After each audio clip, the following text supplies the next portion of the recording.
what really gets my dick hard is...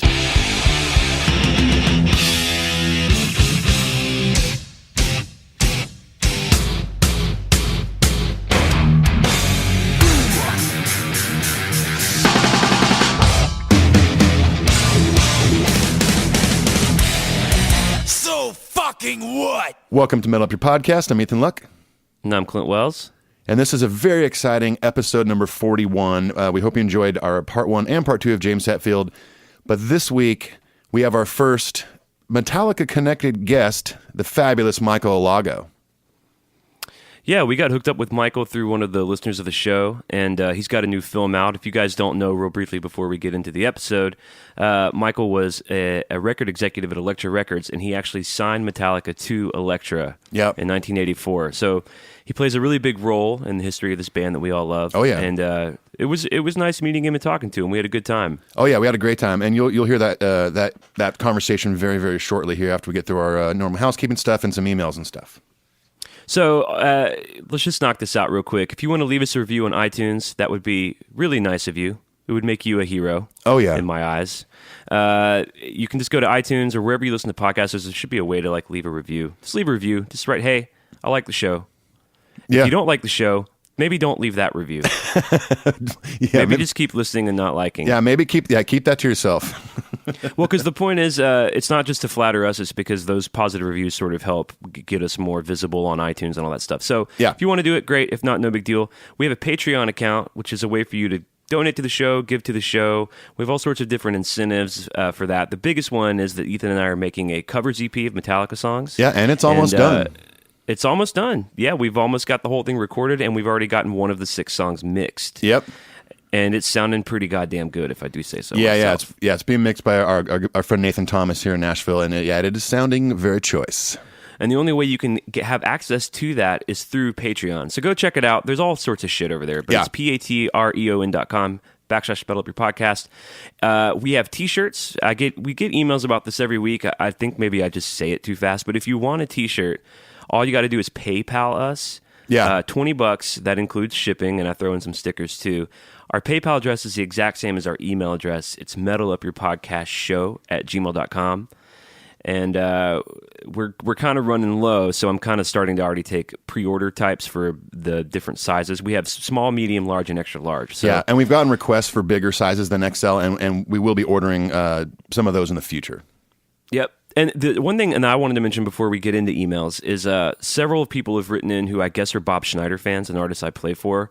And I'd mentioned that I don't really tour with him much anymore because of my schedule, but I actually am doing a run with Bob in October. Oh, nice. And it's Pacific Northwest, it's Seattle, Portland, Denver, Utah, Boise. So if you're in any of those areas, you're a Bob Schneider fan, or if you want to come buy me a beer or a slice of pizza. Hey, man, I'm going to be in Denver sometime soon, but I think it's before you're there. Oh, boo. Boo. I have to go to Red Rocks. Let's just have the people we tour with just completely rekindle their schedules to accommodate you and I. Wouldn't that be the dream? You ready for some emails? Yeah, I'm ready for some emails. How about it?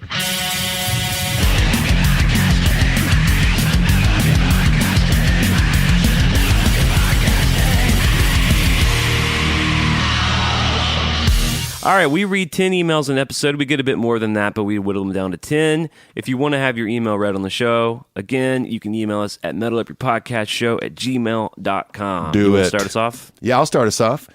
Our first email comes from Sanglish16. Hey, Clint and Ethan, just started listening to your podcast yesterday, and it's great so far. Keep it up. Well, so far. It gets pretty bad after wherever you're at. I'm sorry. I'm listening to the Black Album episode now, and one area I've always noticed was now how Lars seemed to either consciously or subconsciously be inspired by Phil Rudd's drum style. Example is like 4 on the floor kind of style. I think Lars has mentioned Phil's influence prior to the Black Album. However, I'm not 100% sure. Anyways, interesting to think about while listening to the Black Album. Now, I think Lars is definitely inspired by Phil Rudd, especially on the Black Album. That Bob Rock talks about that Lars backbeat. I mean, I think that's essentially Phil Rudd.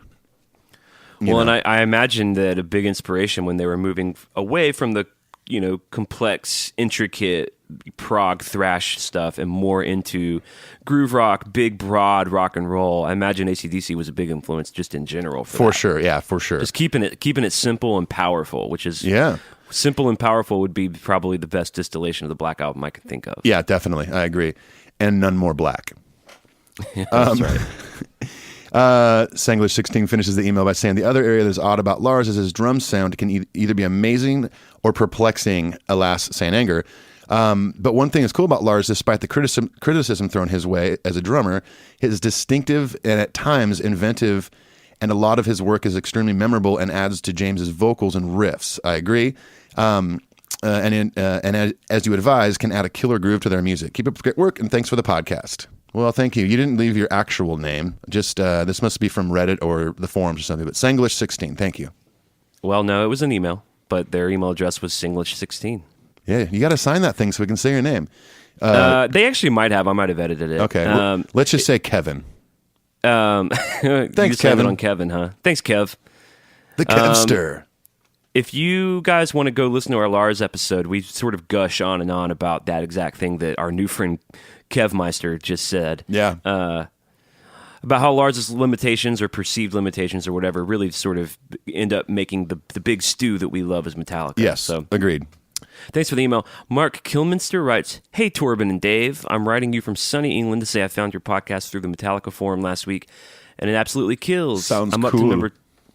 I'm up to number 24, so just about to hit the Bob Rock episode, and I've just loved every episode so far. It's really got me back into listening to the whole catalog again and appreciating each album on a whole new level. I'm also a musician, so I really dig the little technical details you pick up on, although I do play Warwick basses the same as Rob, so stop bitching on them." Well, I've never been told to stop bitching on something. Especially Warwick basses. I just tell Warwick to make cooler looking basses. We got to read it in Turner Duckworth's accent, though. It's like, although I play Warwick basses, same as Rob, so stop bitching on them. Stop bitching on them. I was kind of doing maybe a Liverpudlian. I wasn't doing a regal. Do a regal British accent. Although I play Warwick basses. Although I play Warwick basses. The same as Robert. Stop bitching on them. I don't know if that was correct. You can tell. It's definitely another flavor. He ends by saying, "The humor you guys inject into each episode really makes them better than most music podcasts." Man, thank you. Thank you. Thanks so much for doing the podcast. It makes my car journeys fly by, and it's reignited my love of Metallica. And if you guys are ever in the south of England, let's get a beer. I'd love to talk top tens. Mark K. P.S. My band is called the 10 Spirits. Check it out on YouTube if you're super bored on tour. Very cool. cool. There you go. All of our listeners out there, the 10 Spirits, our friend Mark Kilminster's band. Yeah, thanks for the email, Mark. Our next one is from Peter Lynch. Hey, Clinton, Ethan. Just finished listening to both parts of my favorite Metallica member. Awesome show as usual. I took your advice and listened to the Joe Rogan interview with James. He's such a down-to-earth and cool dude. He made mention that his wife grew up as an invisible kid, which makes me think the song may have been about her. Defending Lars about the Napster thing was cool. Also, him speaking about depression and family was also good. Awesome show as usual. Can't wait for the next one. Cheers, Peter Lynch. And he ends by saying, P.S. I can't seem to find Ethan's version of the Frayed Ends of Sanity on Napster. I'll have to donate to Patreon to check it out. We haven't released our stuff to Napster just yet.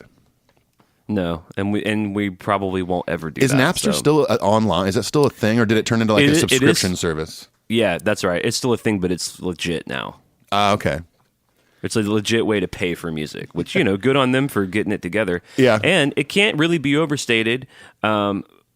Retrospective props to our hero Lars for having a conversation no one wanted to have at the time, and for being exactly fucking right about the dangers and pitfalls of piracy in music. Yep. And we've mentioned it before, and if you haven't seen that Lars and Chuck D discussion, look it up. Just look up Lars/Chuck D on YouTube, and they kind of come from both ends of the fence on the Napster issue, and both very intelligent, very great conversation, and very insightful on both ends. Yep, that's great. And he was joking about the Patreon, but just to echo that, so one of the songs that we are covering on our EP is Ethan's done a very cool kind of outlaw, cool version of the Frayed Ends of Sanity. Yeah. You're definitely going to want to hear it. The only way to do it's at Patreon. I'll stop talking about that now. Brandon writes, "Hey, what's up, guys? My name is Brandon. I'm from Texas, and these are my top 5 Papa Het riffs. Number 5, Disposable Heroes main riff. which I also had as my number 5. Yeah. Number 4, the intro riff for Injustice for All, which I wonder if he means the pretty part. The pretty part, or I guess the next one would be The dent. Yeah. Well, I was thinking maybe even the.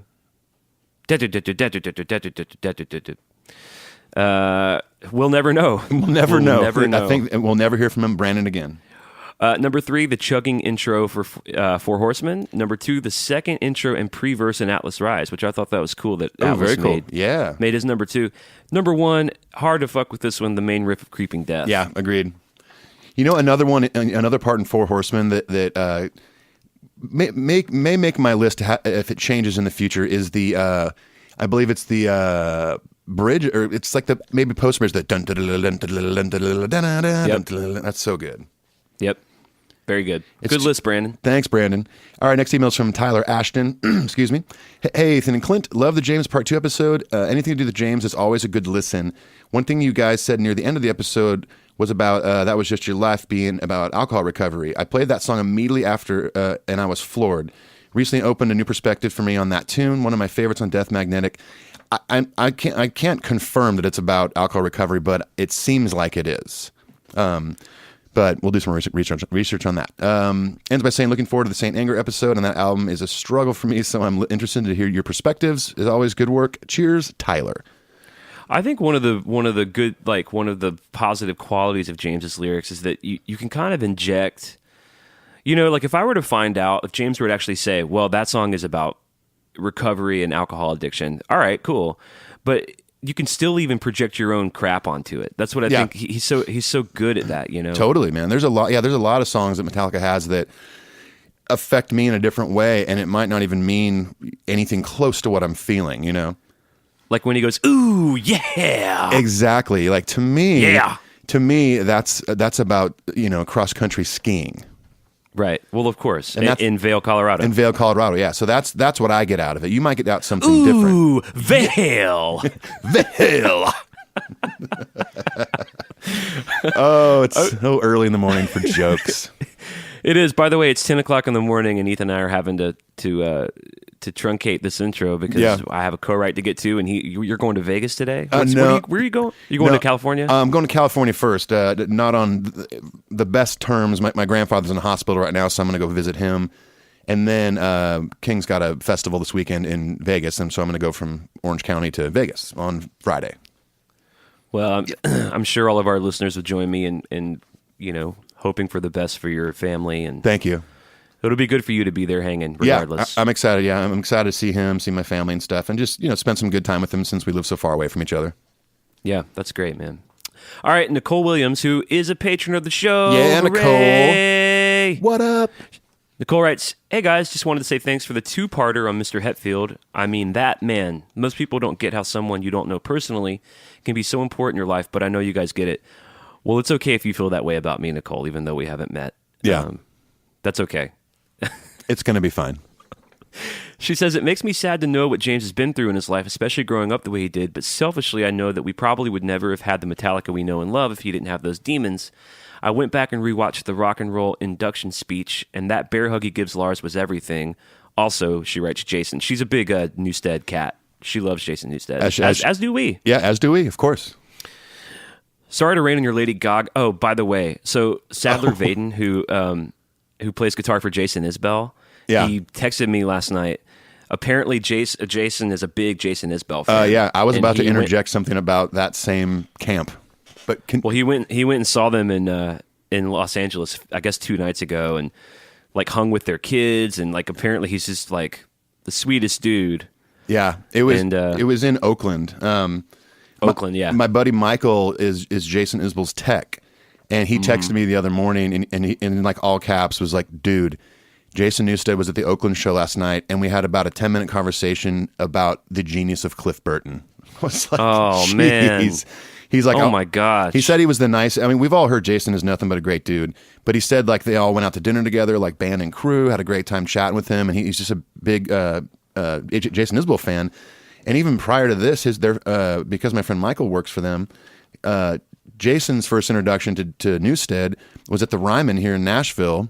And maybe I've talked about this on the show, or I'm not really sure, but Jason Newsted basically just bought like front row tickets and like the VIP package to like meet Jason Isbell like a normal fan, which is super crazy. cool. And then one of the techs noticed him and told Jason, they're like, get him back here. And so they hung out backstage with the Ryman and stuff. Unbelievable. Yeah, very cool. I may have my friend Sadler Vaden murdered just so that I can play guitar for Jason Isbell, just so I can meet Jason Newsted. Yeah, that's probably a good idea. So you heard it here first, folks.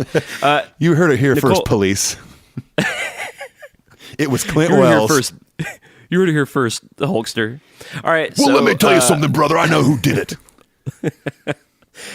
Nicole ends her email by saying, sorry to rain on your Lady Gaga Metallica tattoo parade, but from someone who has a few Metallica-inspired tattoos, one quite large, I wasn't going to let her take credit without putting in the work. Cheers, Nicole. So apparently the Lady Gaga tattoo I mentioned on our last episode of the big-ass giant moth Yeah. it's alleged is not real. There's no hard evidence here. Well, she ended up tagging us in a photo on Lady Gaga's Instagram of a picture apparently like the day after the Grammys, and it was like her back with no tattoo on it. Oh, well, there you go. It's There's fine. the hard evidence. It's not. Okay. It's we got a lot of feedback on that, but we appreciate and respect Lady Gaga, especially that thing she did with them at the Grammys. But Very much so. she's not someone I ever do any investigating on. So it looked real when I saw a photo, but then when I did look it up, and she said she got it a couple days before the Grammy performance. I'm like, that thing's so big on your back that would be red and swollen. I mean, I've got my whole back tattooed, and it sucked, and it was like red and sore and swollen for a few days. Look, all we can do is take Lady Gaga at her goddamn word. There's nothing else we can do. Yeah. So you know what? You know what, Nicole? Back off. Thanks, Nicole. Thank you, thanks Nicole. again for being a patron. Just a nice little moment to highlight that. All right, Yeah. next email. Next email is from Al. He says, hey guys. Hey Al. Great job last week on the James episode. I found this website that I thought was interesting. You might be aware of it.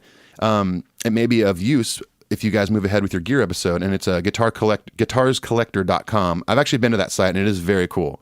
It's a very, very detailed list of all the Met Boys gear. Yeah. We'll be using that for reference for sure. One of my favorite episodes, because I know you totally care. One of my favorites. I don't know why I said episodes, because I know you totally care. Is his Les Paul Iron Cross. I had one done up for me. That's awesome. That's one of Clint's favorites. He sent a picture of it. It looks bitchin'. That's rad. Anyways, I know you dudes are busy, so I'm keeping it short. Thanks again for doing what you do. Do I love the show? You betcha. He says, a la James in Bells from S&M. Nice. Big Al. Well, thanks, Big Al. Thanks, Al. Jeff Snow writes, he just writes Ethan. Jeff Snow. No, Jeff Snow's an old friend. No way. Oh, okay. You know Jeff Snow. Yeah, Jeff. Okay, so Jeff lives in Florida, and I met through a mutual friend here in Nashville named Chris Beatty. He was in a band called Legends of Rodeo, and have I told you? Maybe I've talked about this, that when him and his wife had their first baby, their ultrasound, his kid was holding up the horns. Oh, nice. So Jeff Snow is rock and roll, man. He's a great dude. But he originally sent me a message, I think, right after we started the podcast on Facebook, like, "Hey, I love the show, blah blah blah." I haven't heard from him since, so he's still listening. Well, he writes, Ethan, this is Jeff Snow, drummer from Legends of Rodeo, which that's a pretty bitchin' band name. Legends of Rodeo. Yeah, they were a cool band. I don't know if they really play much anymore, but they're rad. Drummer from Legends of Rodeo down in South Florida. I was hip to the show early on, and I've become a rabid fan. You and Clint have totally sparked the old metal flame within me, and for that I thank you. I saw Metallica on this last run through Miami, and it was the first time since '94. So glad I went. Anyway, love the podcast. I love the chemistry between you two, and I'm loving the Pearl Jam spinoff that you guys inspired. Nice work, my friend. Loyal in West Palm. Jeff, the Pearl Jam podcast he's talking about is called Single Podcast Theory, and two good friends of ours, both coincidentally named Brad, have started it, and it is kind of modeled after our show, flatteringly, because we invented the goddamn wheel with the show. Man. So if you do happen to be a Metallica fan who also likes Pearl Jam, I highly recommend checking it out. Again, it's called Single Podcast Theory. You're welcome. You are so welcome. I actually just texted a couple friends who are huge Pearl Jam fans to check that out. Great.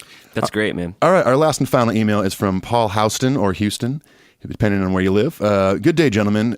I feel like that should be Turner Duckworth reading this. Good day, gentlemen. Good day, gentlemen. Great podcast. Ooh. I somehow discovered your podcast whilst browsing iTunes. Whilst. I almost got through the whole sentence. I have since gone back and downloaded most episodes. I'm from South Africa. Oh, very cool.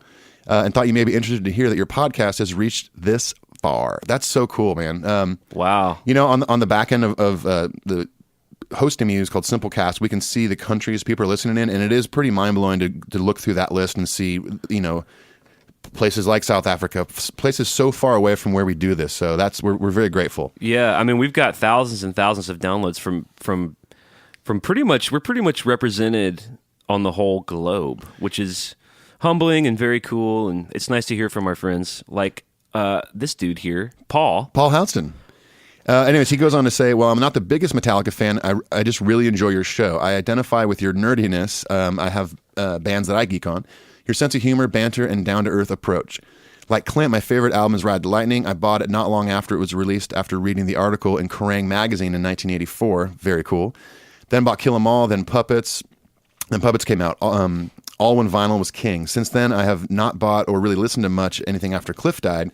I could never really accept the band with another bass player. However, I decided to buy Hardwire recently. Great album, in my opinion, after reading Matt Taylor's book. Back to the Front, a fantastic book, a must if you are a fan. That's cool. I mean, hey, man, I want to check out a record called Justice for All.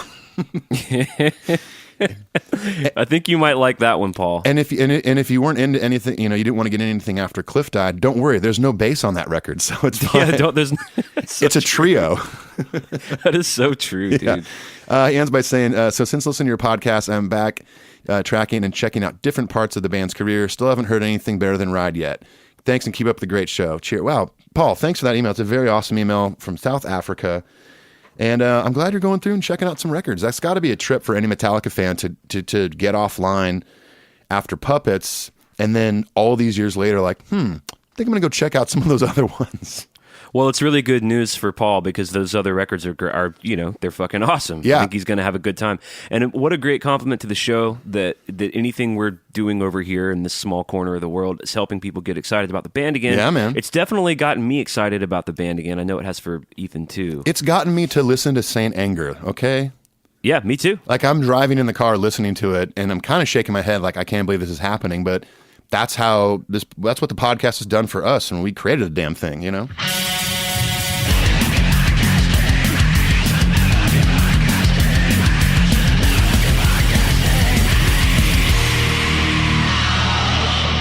And that brings us kind of nicely into our interview with Michael. Yeah. As I mentioned before, Michael's story collides with Metallica about Ride the Lightning. Ride the Lightning could come out on Metal Blade. Yeah. And he actually heard it. He was at a more powerful label, and he basically said, "I've got to have the band." So yeah. it's kind of fun to hear where he picks up there. The film that we're talking about that he's actually promoting is called Who the Fuck Is That Guy? The Fabulous Journey of Michael Alago. Directed by Drew Stone, produced by Michael Alex. You can find it on Netflix, iTunes, pretty much anywhere you can get films digitally, right? Yeah, Amazon, yeah.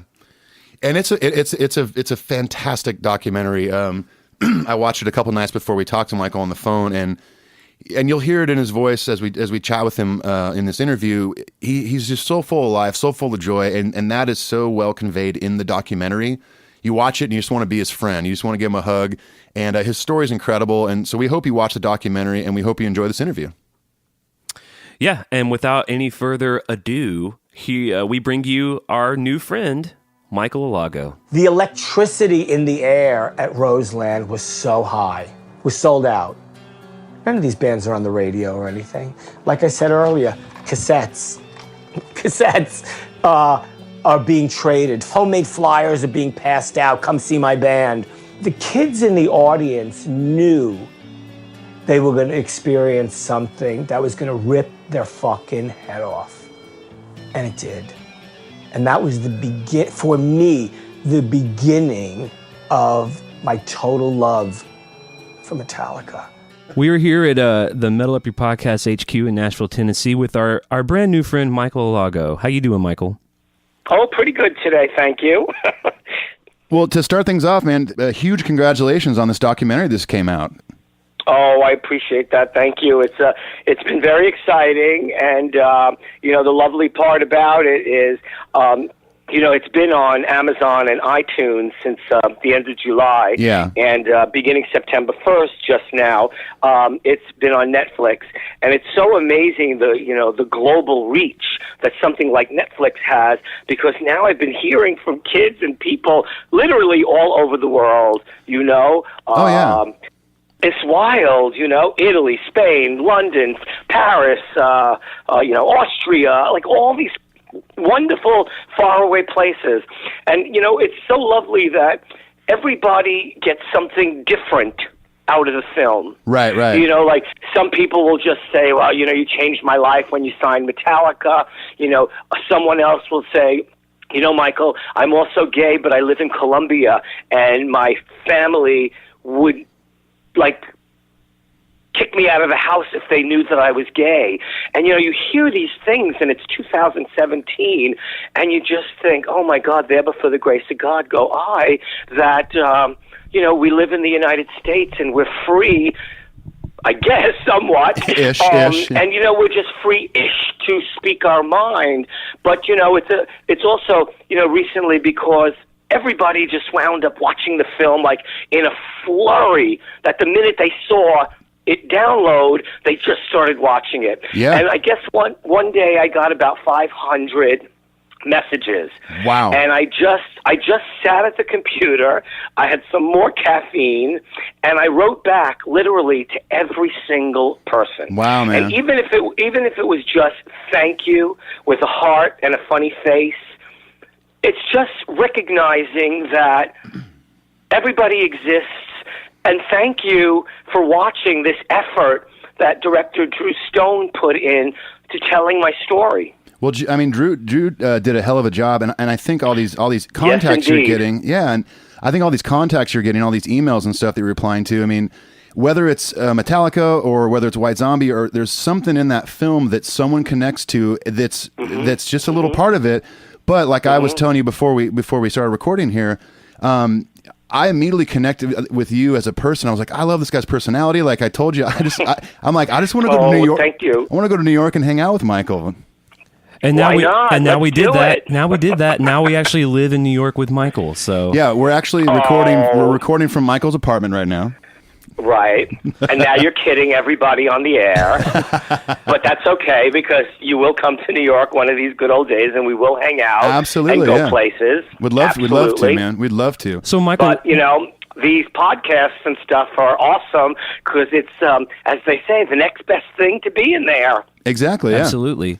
Michael, you talked about one of the themes of the documentary, and one of the things that's really resonated with people has been the idea of you being sort of gay in an industry, maybe, or in a time with genre of music that's not super hospitable to it, and how it's opened up a lot of doors.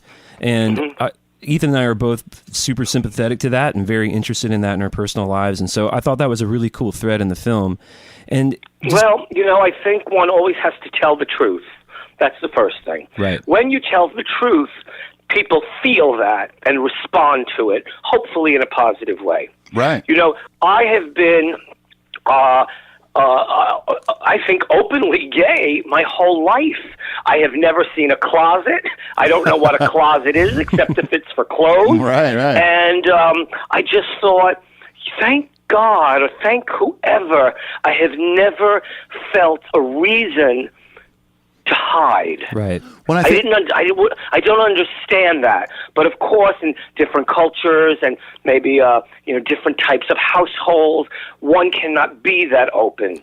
And so I thought, when Drew was making the movie, I thought, we got to just lay it out all on the line. We can't just not talk about HIV. We can't not just talk about, we can't just only talk about Metallica, even though that's the biggest part of the movie, one of the biggest part of the movie. For sure. And, they're the biggest band in the world, and we love them. Anyway, so the point of all this is that we had to just talk about the truth. And when you talk about the truth, people relate to that. And they become engaged, and they become your friend in that they relate to what you're saying. Absolutely. You know, Oh, yeah. recently, like I said, these guys who won't come out of the closet or can't because of their family, it's like, well, you know, one of these days when you're out there on your own, you're going to have no fear whatsoever, and you're going to be who you are and do what you want and never hurt anybody and just be happy. Just be happy. Well, and that's such you know? it's such a charming part of your personality, and obviously a big part of your success is being okay with yourself. And I kind of wanted to go back to, you were growing up in Brooklyn, and you were Yes. a Puerto Rican kid, a gay kid. You were living in a Hasidic Jewish neighborhood. Totally Hasidic Jewish neighborhood. Do you attribute any of sort of your success or your belief in yourself to sort of growing up as sort of an outsider in that neighborhood in that way?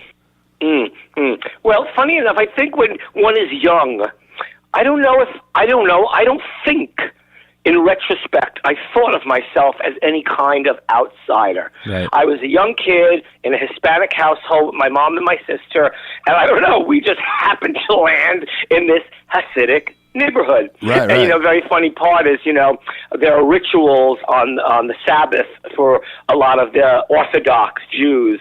Sure. And everybody, at one point we moved down the block and we lived in a huge apartment building. And whenever somebody would hear, like somebody in the hallway, they would open up their door a little bit and they'd look at me and they would say, could you shut my lights off? Can you just help me move this? Can you just, you know, stuff that I guess during the Sabbath, you're not allowed to touch the electricity Right. Yeah. and things like that. And then, you know, like I was 12 years old and I would get 50 cents. And I just thought, oh, this is so cool. But, you know, it's always about like saying yes and helping people when you can. That's but great. no, I never thought of myself as being an outsider. I guess maybe sometimes once I got into the world, I had to figure out, sure, as a gay man, and going to all these hard rock and metal shows, usually all by myself, how do I navigate? Right. And how I navigated was, you know what? I was always myself. And then back then, I used to drink. And when I drank, all hell broke loose.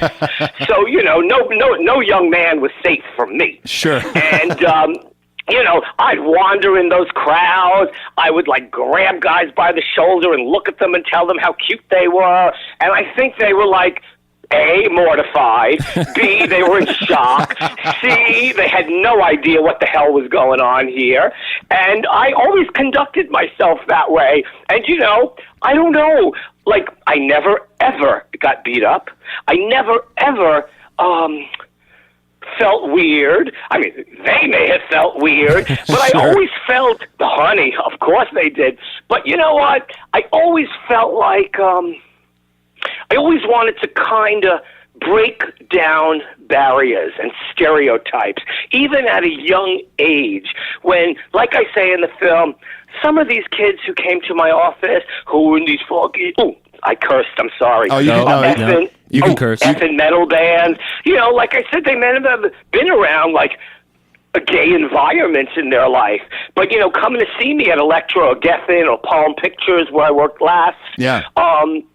they would come to my office and they would see that this guy is a cool guy. And, you know, at some point, someone also asked me in some huge Hollywood publication, how did your sexuality not interfere, but kind of like relate with the artist? And I thought, you're kidding me, right? My sexuality had nothing to do with the artists that I work with. Sure, sure. I mean, unless we were having discussions about things, or we were all going out and having a laugh about stuff. But, you know, the sexuality part has nothing to do with making records. You know, Right. Well, I'd imagine, I was great. I'd imagine back at then. doing. Oh, sorry. Go ahead. No, I was going to say, imagine back then too, talking about just, you know, you've always been yourself, never seen a closet, never been beat up, none of that kind of stuff. Thank God. Of course, yeah. And you're also working with these bands back then that are all have this identity and what kind of music they're playing and they're trying to be themselves in whether it's Metallica or whatever band you're working with. And so I would imagine that was a big connection with a lot of these people, was that you were walking up to them being yourself. They're trying to be themselves and what kind of music they're playing and express a part of who they are in that music. And it Yes. seems like a natural connection no matter what. sure. And, remember, I was going out when I was 16, 17, 18. I got my first job in the music business at this nightclub, the Ritz, when I was 19 years old. I was 19 years old. I looked like I was 16 years old. I had really long hair, somewhat a bit effeminate. And, all these guys, and, it's funny enough, half of these guys, they all just wanted to hug me, and I'd be like, please hug a little harder, dear. It's wild. I've had a very privileged and blessed, harrowing, and fun life. Yeah, man. Well, I mean, even just like your time at the Ritz. I know that you were Jerry Brandt's assistant, and you did booking for the place, and brought in all these amazing bands that maybe without you wouldn't have ever played there. Well, under Jerry's guidance, of course. Sure. But yes, he was an older gentleman at the time, or older than, like if somebody is 40-something then, and you're 19, they were older. Yes. But, I was aware of what was going on the street, and after about a year, Jerry taught me how to book a room the size of the Ritz, which was like 1,600 seats. Right. So I would be on the phone with the agents at FBI and ICM and William Morris, and I just paid attention to and got all the music publications and studied everything about who was going on the road, calling agents every day, letting them know, don't play there, play here, because we're the best club in New York. Yeah. And, it was really a beautiful learning lesson, my first job at the Ritz, and I was there for 3 years before I went on to start as an A&R executive at Elektra. Well, one of the things that really comes through in the whole film, especially in this point in the film when you got your job at the Ritz and began booking, is that you're sort of a tenacious music lover. And yes. And that was one of the reasons that you were so good at that job, is because you kind of knew what was going on. You had they use the phrase in the film, you had your ear to the ground.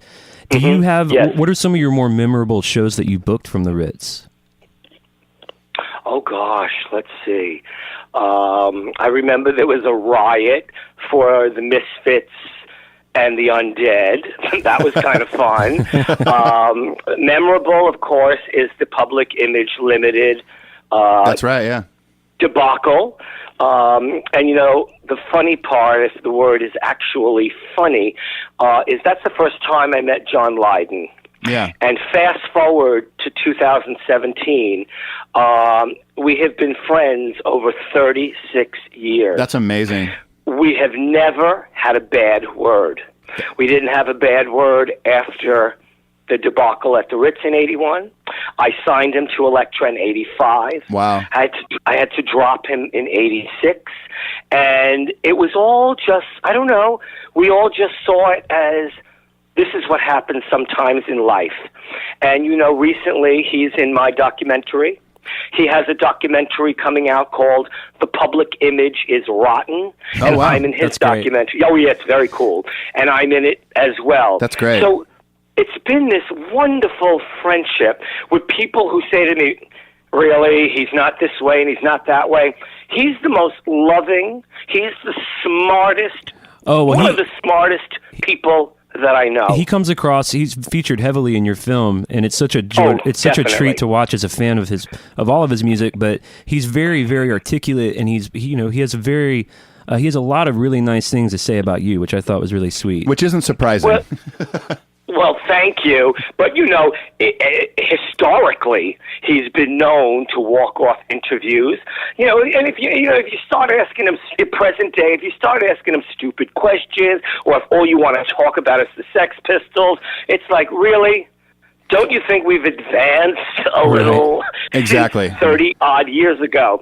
So he's a treasure in my life, and he's a pleasure, and he's hysterically funny, and like I said, he's one of the smartest people I know. That's great, man. I mean, yes. like Clint said, he really comes across as someone in the documentary who has obviously known you for a long time, has embraced you for a long time, and you guys have a great friendship. And I feel like almost everyone that they feature in this film is that way, especially like when Cyndi Lauper is talking about you. And I know my wife would, if my wife was in on this interview, she would be geeking out on you about Cyndi Lauper. But yeah, even just hearing her talk about you, the guys in Metallica. I mean, and there's so many like amazing old photos of you from back then when you were working at the Ritz. Gosh, and yes. and The only people truly missing the being featured in the documentary, I think, are me and you. Ethan. That's true. We should have been in it. I know, but you know what? We can always do something fun, like when we meet up, the three of us will be in this video, Okay. and we could just go crazy with each other. All right, all and right. we'll blast that all over the world. Okay, that's fine. That sounds good to me. Perfect. So you're working at the Ritz. You become a booker, book some legendary Yes. shows. Tell us about how you came to work at Elektra Records, being A&R in Elektra. Yes. Well, there were two energies at work. I was going out with a young man named Mitchell Krasnow. His dad worked at Warner Brothers. The entire, I guess you could say, management team at the Elektra Records that existed then went down the toilet. Bob Krasnow was being brought in to be the new chairman of Elektra. Okay. Now, I knew that because going out with Mitchell, he told me his dad was going to go over to Elektra, and maybe his dad should meet me. Now, at the same time, I was always honest with Jerry, and I said, Jerry, I've been here. Jerry Brandt from the Ritz. Right. I've been here 3 years, and I think I just kind of want to move on. Now, Jerry, being a very, very generous man, said, well, you know what, Michael, I don't want to lose you, but I don't want to hold you back. What is it you want to do? That's great. And I said, I want to go work at Elektra. And I still had no idea what that meant, you know. And he said, well, I know Bob Krasnow very well. I'm going to call Bob Krasnow. So between Jerry Brandt and Bob's son Mitchell telling Bob about me, I got an interview with Bob, and I was a nervous wreck. I had never been in a corporate environment before. At the time, we were in a building off Fifth Avenue, the Rolex building at 665 Fifth Avenue. Okay. And so I'm sitting in the lobby waiting for this head of record company. I'm a nervous wreck. But when Bob called me into his office, he made me feel very comfortable. He had a whole slew of modern art on his walls, from a Robert Longo to an Andy Warhol, and I knew a lot about art. So the conversation, I think, might have started off talking about art, and we were off to the races. Yeah, I'm sure. Even in the film, Bob, by that time, 1983, had probably been in the music business over 35 years, Sure. and he had seen it all. And I think also I kind of had that same conversation with Krasnow that I had with Jerry Brandt, in that we just start talking about music. And whether that music was the popular music of the day, whether it was about the Great American Songbook, we just covered the waterfront. And then at some point, the interview was over, and I guess a few days later, I heard from corporate that I got the job. Can you break down for a little bit for our listeners who may not know exactly what? I mean, I'm sure a lot of people who are familiar with music have heard the term record exec or A&R. Can you explain what that is? Sure. Well, literally, A&R stands for Artist and Repertoire. That's the department at a record company that bands, managers, lawyers come to see because they are looking for a record deal. If you ask me, obviously, it's the most important department of a record label. Absolutely. Without A&R representatives, executives, there's no record company because you got nothing to sell. Right. So once, when you hear an act and you fall in love with an act, whether it's a singer-songwriter or a group, one starts the process of making a record. So you're listening to all the material the band has. You're making sure that there really is enough material that when they're making a record, there's a beginning, a middle, and an end to this record, so that it's taking you, the listener, on some kind of journey. So that could go on forever. Sometimes you sign someone because they are that charming and they are that charismatic, but they're 2 songs short of maybe whatever one wants to call a hit. Now, so I'll continue there, and then I'll explore just something else for just a second. So Okay. we would get all this material together. We would make sure we have, 20, 30 songs to choose from. We'd whittle it down to maybe 8, 10, 12 songs. I would find them a producer. I would put an album budget together, find a studio where the producer really liked to work so that he could shine and get all those sounds that he's accustomed to getting for whatever band he is recording. A funny thing, when I talk about popular music of the day, whatever day it is, I was never one for top 40. Okay. So most of the artists I've signed were like hard rock and metal. But, over the years, I got to work with a variety of people. When Bob Krasnow signed Tracy Chapman, he thought I would be the best person for Tracy, even though my history dictated heavy metal. Sure. I think he knew that I was sensitive and smart, and I don't say that in an egotistical kind of way, but I think he knew that that I'm a sensitive kind of guy, and I would get it. And so she was in the middle of her record with David Kirschenbaum when I came into play, and it was just wonderful getting to know this young, shy person. And at some point, I said, I see what your album cover is going to look like. And maybe I'm going off a little bit on a tangent. No, but that's all It's right. all right. Okay, so, and then I guess, I don't know if you edit any of this stuff, but whatever. So at one point, Tracy's making her record, and I said, I'm sending you to this world-famous photographer. His name is Robert Mapplethorpe. He has full-blown AIDS, but he wants to shoot your picture. Wow. Well, I mean, I knew he was sick. I didn't know how sick. Tracy, it kind of took her back, but I showed her a portfolio of work, and she said, let's do it. I brought her to West 23rd Street to his studio. He was very, very ill that day. He was sitting in a beautiful robe in a chair that looked like a throne. His younger brother, Edward, was his assistant. He lit the photograph, and I just left, and I left them there for the day. Wow. A couple of days later, I get the pictures back. They're very Mapplethorpe, but not what I was looking for at all. Oh, wow. So now I have to go to the marketing meeting, show people the pictures, and let them know, well, Robert did what Robert does. He made a portrait. It's beautiful, and it doesn't even speak to the album. Right. Oh, man.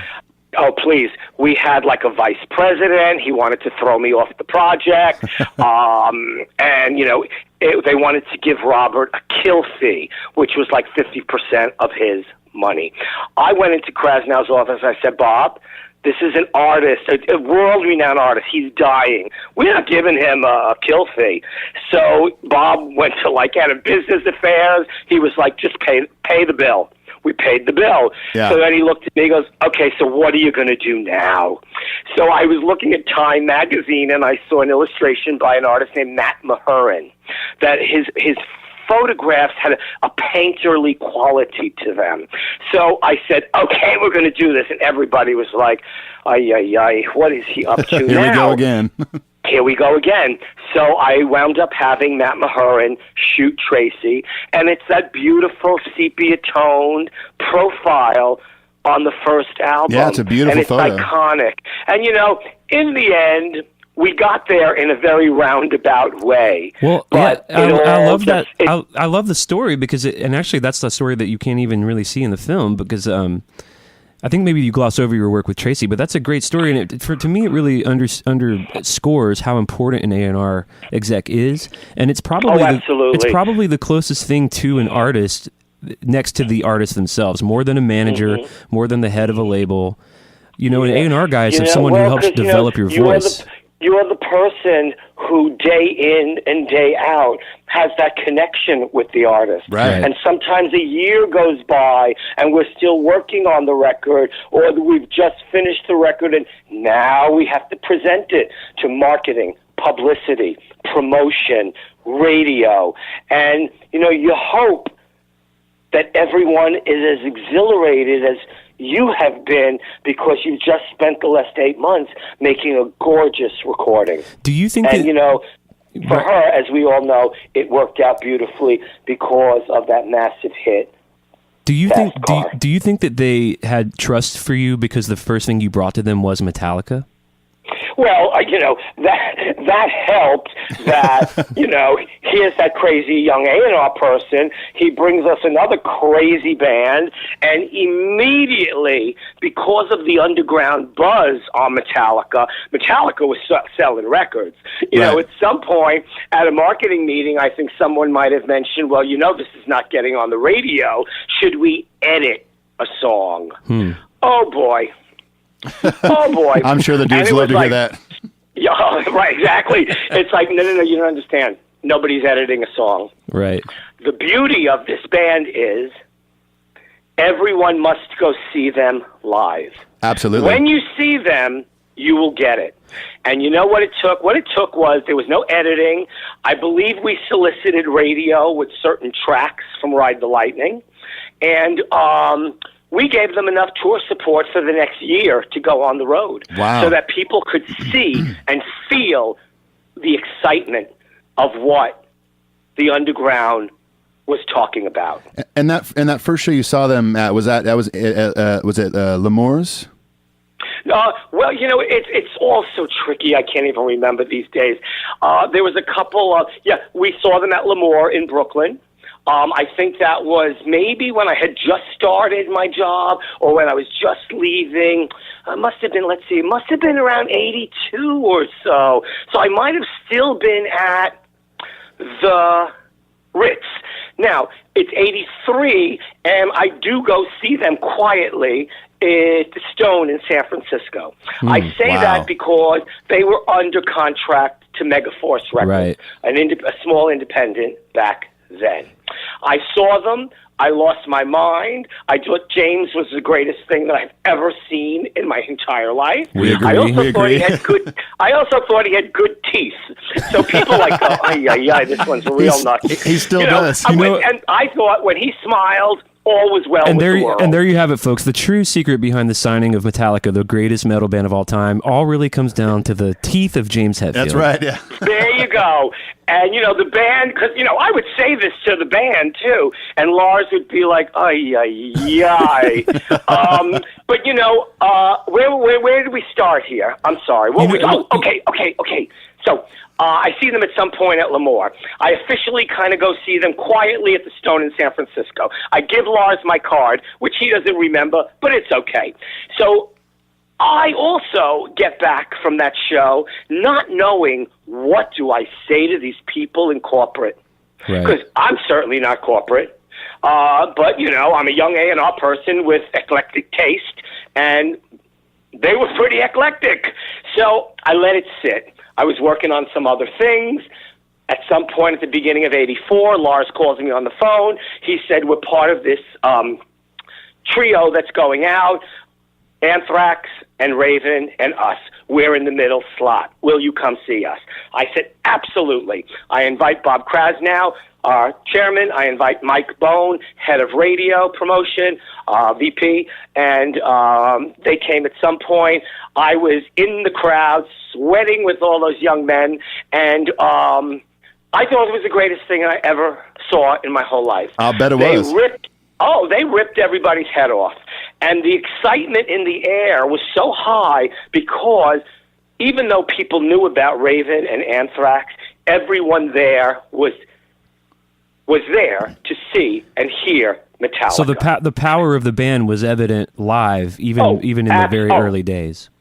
You know, it's a funny thing. You know, they're a very different animal now on stage than they were back then. Right. But they were wild. It was reckless.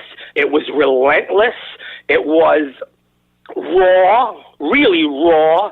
But, you know, these young people always knew what they wanted, and they always played with a certain precision that it was like this huge wow factor. And it was like, man, these people are effing good. So all that talk of the underground, and like I mentioned in the film, trading flyers, trading cassettes. Metallica were now on the tip of everyone's tongue. And was it because of the No Life Till Leather demo? Is that kind of how they first... Well, that sparked the excitement. Right. Then Megaforce made Kill 'Em All. And, you got to remember, that record didn't sound like any metal record of the day. Right, yeah. Right. Prior to that record, like I say, in the movie as well, people were just listening, whether they were listening to British heavy metal, American heavy metal, German heavy metal, it all almost had its own traditional flavor. Then come these crazy young kids who drank up a storm, and they incorporate all those forms of metal, and and punk, and thrash, and it's called Metallica. Yeah, they created their own thing. And when you heard that, you knew you were hearing something like that for the very first time. Yeah, I think a lot of that, we've talked about this on the show a lot, and especially with James, having such a very, very wide variety taste in music, even at an early age before he even met Lars. And so mix that with, Lars being obsessed with the new wave of British heavy metal and all this, Cliff Burton and Diamond classical. Head and, yeah. It's no wonder that they ended up being one of the most unique bands on the planet and one of the biggest bands on the planet.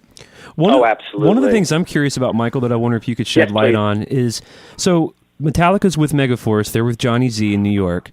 You see the band and you realize you got to have them. They're going to be the biggest band in the world.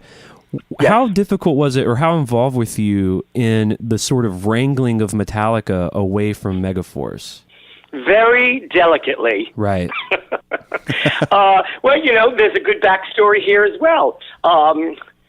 Very young in my A&R career, very young in Megaforce's career as a label. John Zazula, Johnny Z, became a very quick colleague of mine. Mm-hmm. We liked each other. He gave me his records that he put out on Megaforce. He said to me, Michael, I have one band right this minute. They're going to be huge, and I don't think we can afford to take them that far. They're called Raven. I said, well, you know what, John? Oh, please. This is honest to God truth. No, we believe you. I just thought for a second he's going to give you Metallica. He's like, no, honey, no, that comes in a minute. No, he wanted to kill me and sue Elektra and sue me personally and everything. But, I'll get to that in a second. So he thinks Raven is going to be huge, and they couldn't really financially support that. So I said, well, here's a couple of grand. I might have given them $5,000. It's 1983. And I said, give me 5 songs. I get the 5 songs back. They're very good. They're very good. But there's a problem. I've heard Kill 'Em All. Yeah. So at some point... I'm terrible with time, but it's all that same time period, 83, 84. Right. I let John know that I'd gone to see Metallica, and I want these people in my life. Well, he lost his mind. Oh, man. Lost his mind, because basically they were like his babies almost. Yeah, I'm sure. And, yes, and he had such an incredible fondness towards them, with good reason. And here I was, and I had to delicately say, John, you can't take them to where they have to go. Right. So we got to work this out. Wow. So who's your lawyer? And our lawyer, Gary Casson, head of business affairs, awesome guy. Let those people talk so that maybe sometime in the future you and I will be able to talk creatively again. Yeah. So, after he gets, the steam is coming out of his nose, his ears, his mouth, I'm going to sue Elektra, I'm going to sue Time Warner, I'm going to sue you personally. It was something like that. What wound up happening is for the next 2, I think, albums or 3 albums, Megaforce was paid whatever they were paid in perpetuity. Their logo was going to be on the next 2 or 3 records to the right of the Elektra logo. And then, you know what? Once money gets into the picture, which people cool out a little bit, right? Honey, they cool out super fast when all those zeros are, behind in those numbers. So, I guess one can say all's well that ends well. Well, and he had to have known, even if he didn't want to admit it, he had to have known that might have been the best move. If he really loved that band and believed in them, known that he couldn't really take them to the place that Elektra could at that time. Absolutely. And, the beauty of Megaforce is what great taste John and Marcia had, Right. Of course, yeah. back then. And then, after I signed Metallica, Island Records started looking at Anthrax and signed them. That's right, yeah. Atlantic Records started looking at Raven, and Atlantic Records signed Raven. So John and Marcia were sitting in this beautiful place of, we groomed these bands. They got taken to the next level. Let's find some new bands. And, they've been wildly successful all these years. Yeah. I just saw them the other night at Venom Inc., because they're managing the Venom Inc. guys. The show was extraordinary. It was great to see John and Marcia. Oh, that's we cool. laughed up a storm. No reason to talk about the past, because that's 30 years ago. But, here we are, present day, and, still, what a lovely relationship. Well, and you both share a kinship. I mean, in the history of this band Metallica that Ethan absolutely. and I and all of our fans love so much, you and him are two of the most important people who are very important in that history. Absolutely. So it's cool that maybe all these years later you guys can share that together. Mm-hmm. Yes, indeed. So you guys signed Metallica, huge deal. It's your first real gig at Elektra, and you've got this great record already made, Ride the Lightning. I mean, that must have been kind of like that must have been teed up really well for you guys to have that record. At the beginning of all of that, as the papers were getting signed and they were making that record, Lars sent me cassettes of parts of the songs. These were young people who knew exactly what they wanted to do and sound like. Definitely. They were almost very sophisticated in their approach to the music and the arrangements, as we all know. Oh, yeah. At some point, I believe what happened was Ride the Lightning was allowed to come out on Megaforce here for a small moment in time, like I think May, and then by November, it was full on Elektra. Wow. And, the records were just starting to blow out the door. Do you have any memories of hanging out with the band on not a personal story, but like a lot of us have a lot of questions about what it in particular it was like to be with Cliff at that time? Oh, well, this always gets very, very emotional because we didn't get to spend too much time together. Right. He was the loveliest person. I think he was the most seasoned of the musicians. Right. Yeah. I would torture him about those huge elephant bell bottoms that he would wear. He would basically tell me to F off and go get him a beer. He's being himself. Yeah. And he was Cliff just being himself. What a sweet young man. And, young man, he must have been, 23 years old? Yeah. We were all young. We were all excited. We were all excited about being in this music business together. Right. So Cliff I only saw a few times. When they were at Elektra the very first time, Cliff appreciated all the rock and roll stuff that Elektra was putting out, but we had a subsidiary label called None Such. That was a bit esoteric at the time. It was very, like John Lomax Fields recordings. Sure. So Cliff would want, all those records with the crickets chirping and,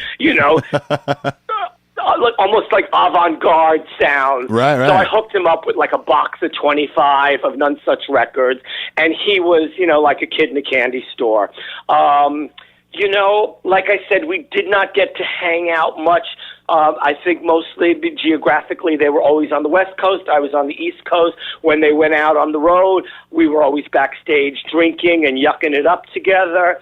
And that was really the extent of it. I don't even have a picture of me and Cliff together. Right. But the first day that they got to Elektra, I started taking Polaroids of them. And they looked at me like, why are you taking Polaroids of us? And I was like, because I take Polaroids. I love pictures. So I got a couple. I'll send you one. I got a couple of really cute ones of Cliff. But like I said, unfortunately, we did not get to spend too much time together. Yeah. He was a lovely young man, and of course, 2 years later, when they were on the road promoting their third album, Master of Puppets, we all know that he was killed. Right. And, Right. passed away, I believe it was in Sweden. I think it was last weekend in September of '86. And Cliff Bernstein, their manager from Q Prime Management, called, and very odd that I looked on the phone and go, why is Q Prime calling me on a Saturday morning? Yeah. And Cliff basically, handed me the bad news. And I think everyone was just in shock.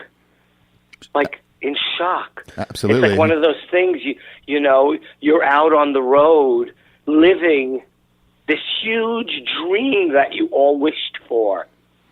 Yeah, and then I think you speaking earlier about Metallica doing what they wanted to do. I think since that happened, they have done such an incredible job of keeping Cliff's spirit alive throughout all these years. Absolutely. And still include him in that was in their things. brother. I know, man. It's it's And incredible. Mr. Burton, Ray Burton, Cliff's dad, is always at the show. Oh yeah, he's always there. I mean, the spirit of that older man, he's an old man now. Right. Yeah. He's there, he's rocking out. The kids in the audience see him, and it's, wow, it's almost heartbreaking in a way. They love Mr. Burton. Oh, yeah. Everybody wants to take a picture with Mr. Well, Burton. he's and kinda, you know what? yeah. He does Yeah, it. he's really generous with the fans because he's kind of been so sweet about it all and kind of become a symbol for all of us, and let alone not even knowing him like you did, and obviously the rest of the band, but even just for us fans, it's a really huge loss that we're all still kind of processing all these years later. Oh, yes, it was, of course, it was a shock to everyone. Right. And when you get that kind of shock, one is processing that for a very long time. And then, of course, nothing is ever the same again. But what happens is we have to move forward. Right. Of course, yeah. We have to. And it's not a disrespect or anything, is that you still are going to live your dream, but unfortunately without this person. Well, and they've said, they've gone on and said they think that what Cliff would have wanted them to do is to get back on the road. And Absolutely. I don't know if any of our listeners know, but it's mentioned in the documentary. Tell me. You actually signed Flotsam and Jetsam, right? I did. I actually signed Flotsam and Jetsam.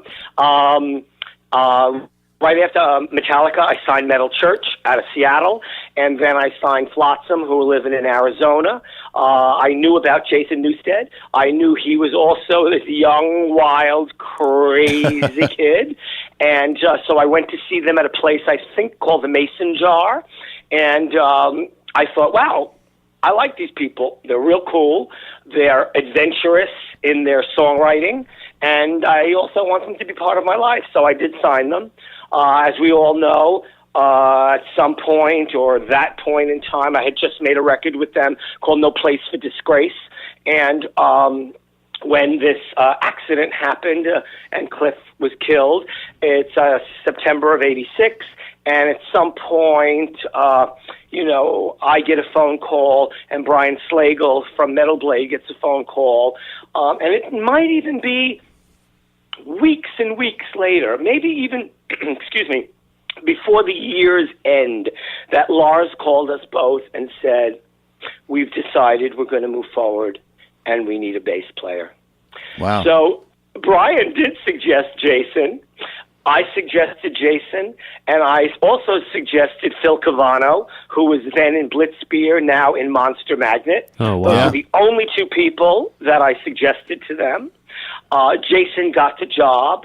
I think his personality was more in spirit with that wild personality that existed in Metallica. Right, because Cliff was kind of zen, right, and Jason kind of had a bit more energy, I guess. Yeah, he did.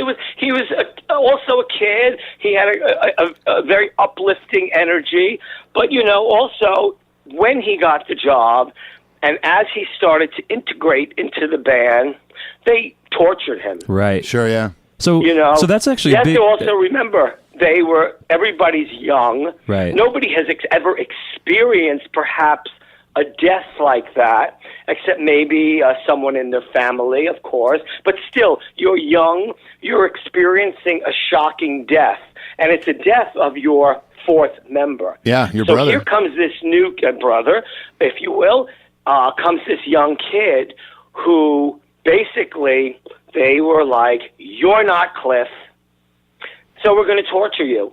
And they really didn't treat him well for a very long time. Right. And Jason knew how to take it. He knew it really wasn't about him, but these were people venting. Right. Yeah, exactly. And grieving. Venting and grieving. That's right. Thank you. So, one day, I guess it all ended.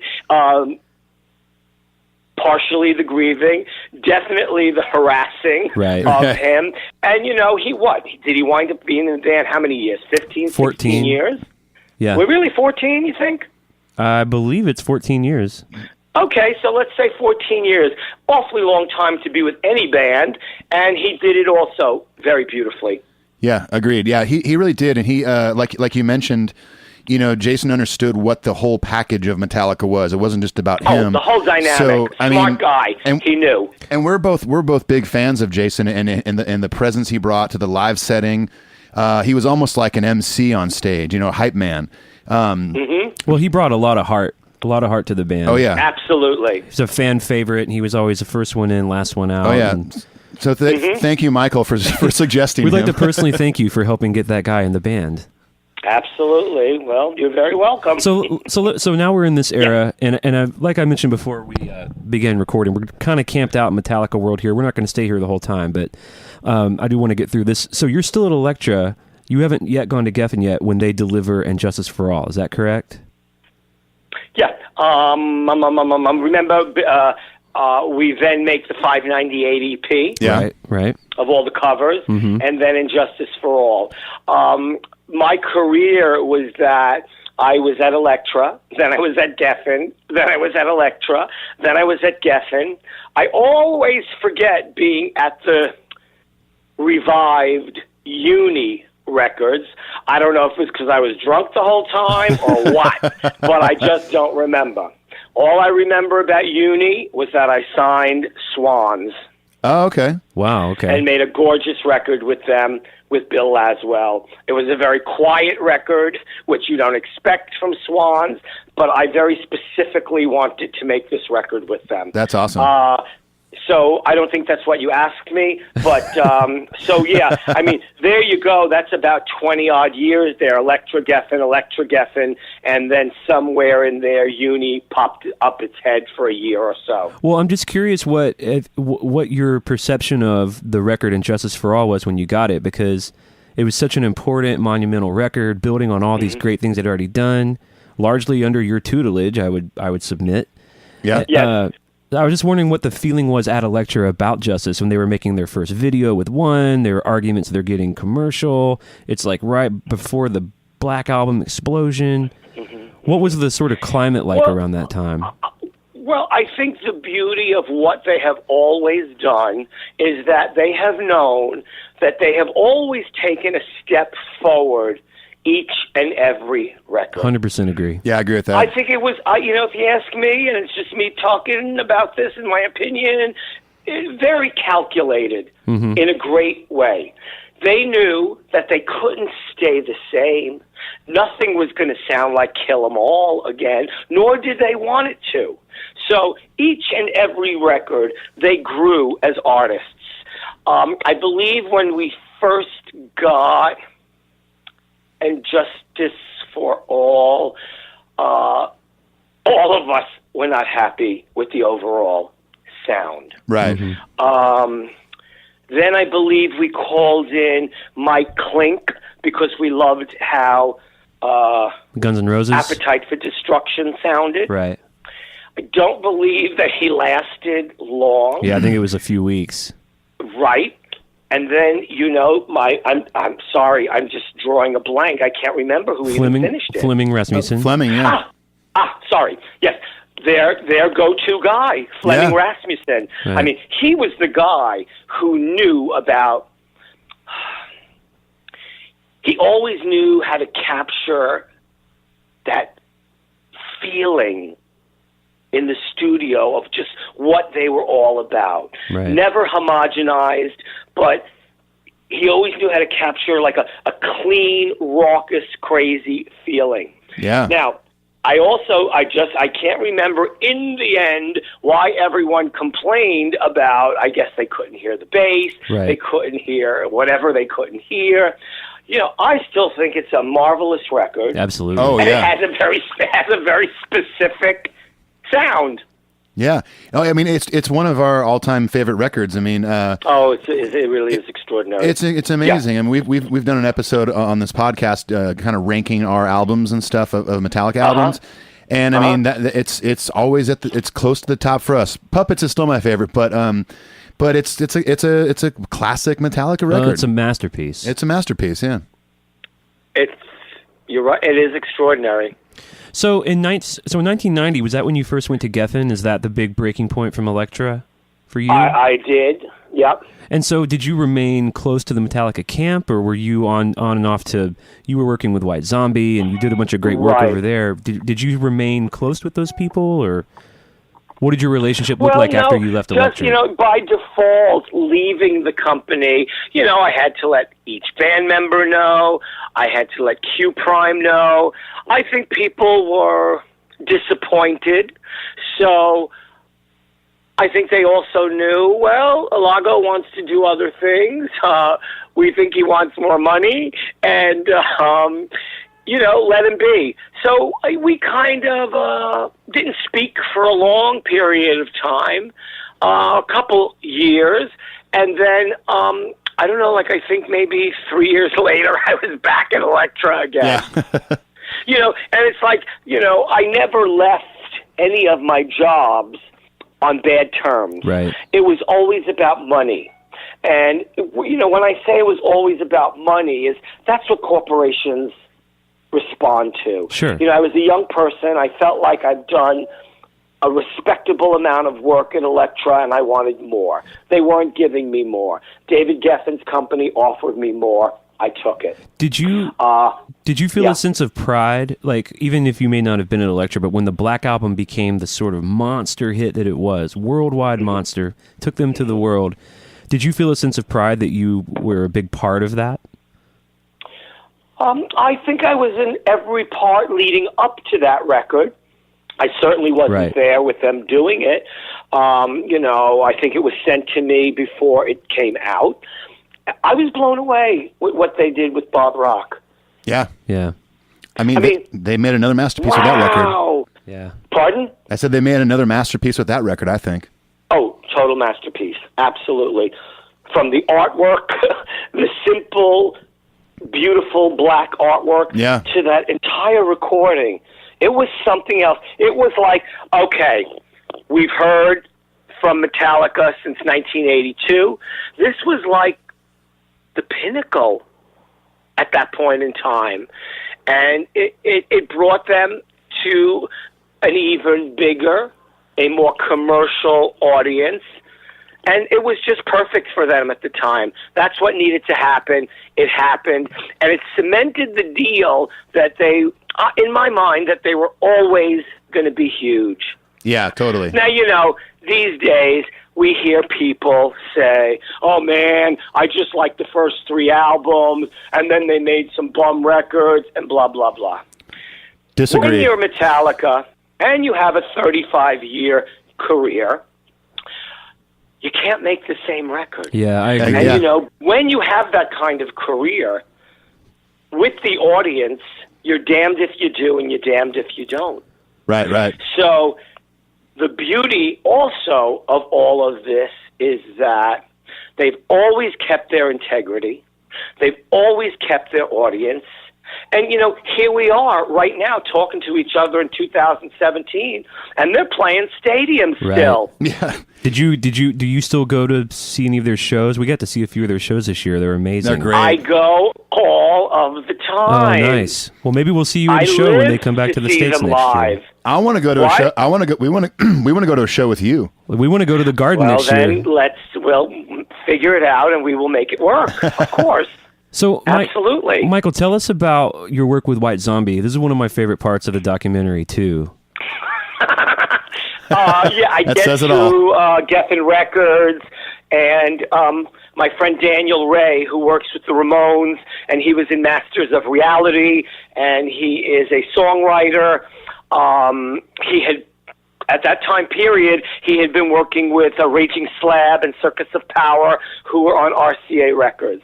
He told me about this group, and I said, well, let's go see them. So we go to a little place in the East Village under a restaurant called Indochine. Oh, I heard a weird noise. Did you hear that noise? I did not. Nope, I think we're Okay, good. forget it. I'm hearing things now. In any event, he brings me to a little club. I mean, you could barely see what the heck was going on in that club. And like I say, they were in the corner on a stage that maybe was a few inches off the ground. And they were just banging out this crazy racket. And like I said back then and in the movie, I don't even know if they had songs. But it was this incredible, I guess one could say, a cacophony of sounds. That would be that'd be a nice way of putting it. Yeah, Nice that's very adjective. polite. Yeah. Yeah. A cacophony of sounds. And I don't know, something immediate inside me said, I love these people. I love these people. And so when it was over, I introduced myself to the band. I let them know I was from Geffen, and they said, yeah, we know, because Daniel said he was bringing you. And I said, we have to figure this out. We have to do a deal. And I think their deal was up with Caroline Records already, so there was no other labels we had to deal with or anything like that. There's a, so that night, I think we all went out together. We got drunk and crazy and enjoyed each other's company. And, Rob did tell me, he said, Michael, we're going to be big and I'm going to make films. And I said, I believe you.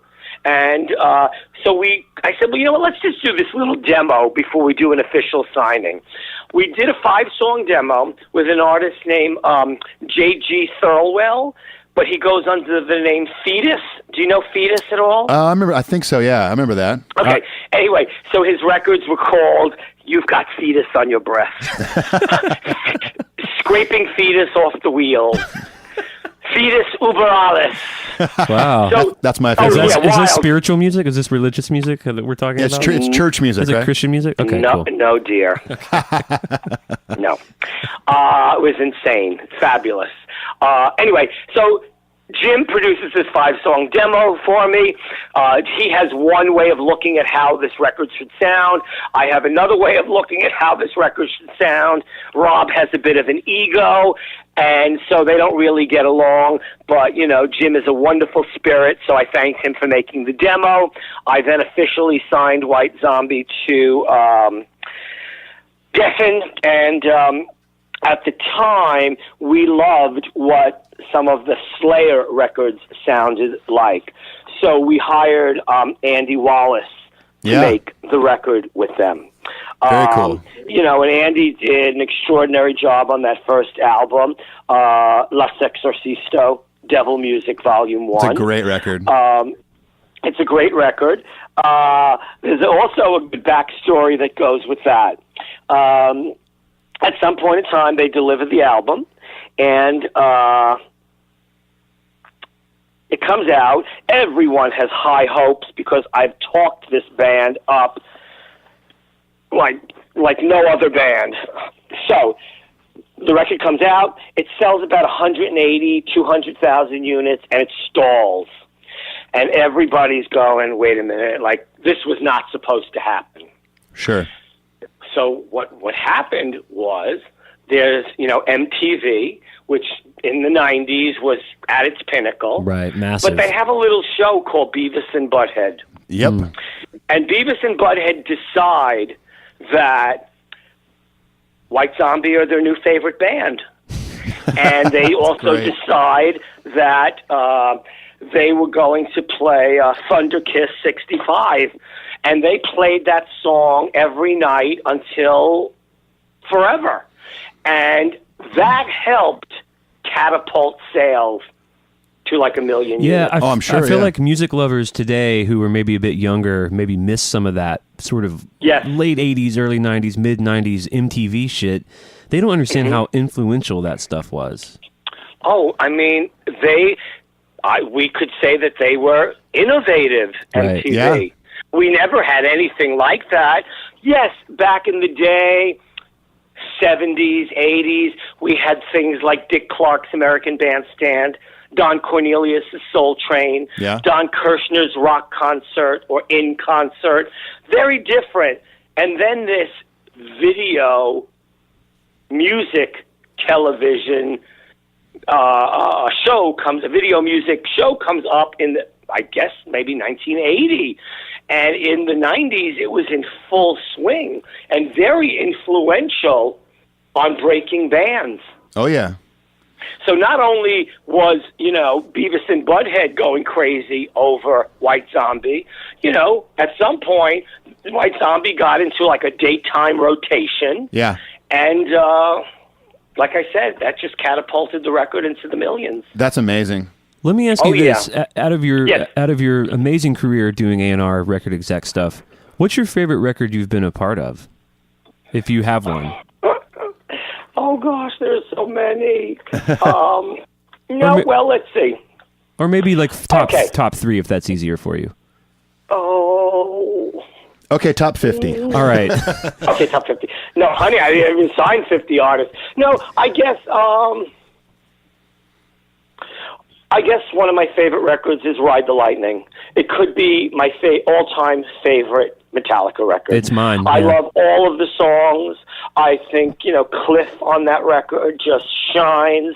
100% It's an agree. extraordinary record Yeah. in the early career of a mega band. I think I loved making La Sexorcisto Devil Music Volume 1. I thought it was so exciting.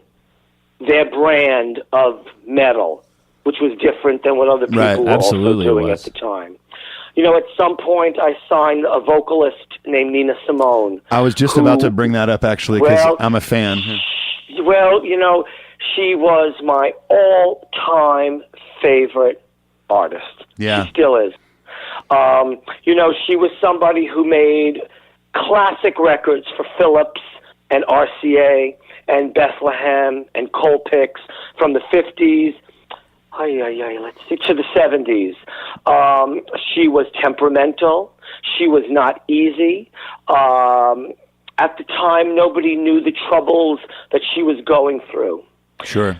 But when you say Nina Simone, and even if you say it right this minute, there are so many people who are going to say that they have been wildly influenced by her. absolutely. Oh, 100%. She was someone who could sing a George Harrison song, a Bob Dylan song, a Jacques Brel song, and you would think she wrote those songs because her interpretation of the material was so kind of like, not inside, but she got into the heart of the matter of a song. Well, she was super deep. She was a deep and it lady. took your breath away. I'll bet. Well, It took your breath away. I can't imagine. I mean, I'm sure working with her on the Single Woman record was, I'm sure, a dream gig in that It era. was a dream come true. It's also one of those things when people say, if you were on a desert island, what 5 records would you bring? I think I would only bring Nina Simone records. Yeah. And an iPod with every episode of Metal Up Your Podcast. I think. All of our episodes. Michael Yes, told me of that course. privately I'm before sorry, we started. I forgot to Metal Up Your Podcast. Yes, I would maybe bring it with me. Can we talk about your move into photography? Because I definitely wanted to talk about that part of, because that's what you're currently up to, right? You're doing photography. Well, let's see. There's a few things. So let's. I'll backtrack a little for you. I'll try to tell the short versions of some of these stories. All right. I decide that in. I was at Elektra, I was at Geffen. I was at Elektra, I was at Geffen. I then at 2000 go to Chris Blackwell, who owned Island Records, has a new label called Palm Pictures. Palm Pictures is half independent feature films and half record company. I go there and I'm in the A&R department, and I make a record with Chris Jericho and his band Fozzy. Right. I make a band with I make a record with Local H from Chicago. Oh yeah, very cool. Yeah, I had Jack Douglas produce that record. There was a little band who I was absolutely crazy about called Speed Dealer, formerly known as REO Speed Dealer, except when REO Speedwagon sent them a cease and desist. Absolutely. They were just called Speed Dealer. Oh, wow. Awesome Dallas band. I had Jason Newsted produce their album. Oh shit, that's very great. cool. Yeah. Oh, yeah. Very hard to find record. Extraordinary record. Really heavy-duty metal. Incredible. Great musicians. Fabulous human beings. Anyway, we try to only be involved with good people. You know what I mean? Yeah. The world is crazy enough that it's always good to work with good people. Well, that seems to be your story for a long time. Is that you were so concerned with the connection on a personal level more so than what the record's going to sell. You want lifelong friends out of this. Oh, well, friends, and you want to be involved with people who are super creative, have something to say, and who are that wildly charismatic so that they can get their story out into the world. Yeah. You know what I mean? Yeah, sure. So, yeah. So, where are we? Let's see. Okay. So, I'm at Chris Blackwell's Palm Pictures. I make those 3 records. I'm kind of not feeling good again, health-wise. And I decide, you know what?